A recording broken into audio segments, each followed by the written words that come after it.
सगरमाथाको उचाइ कति मिटर छ?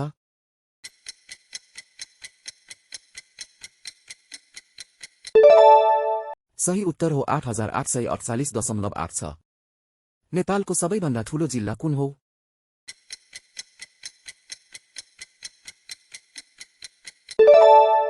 सही उत्तर हो डोल्पा। नेपालको सबैभन्दा सानो जिल्ला कुन हो?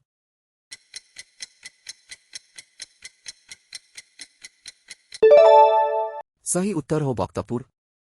नेपालको राजधानी काठमाडौँ कुन प्रदेशमा पर्दछ?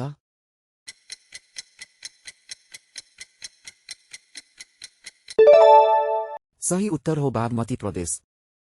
पोखरा कुन तालको किनारमा रहेको छ?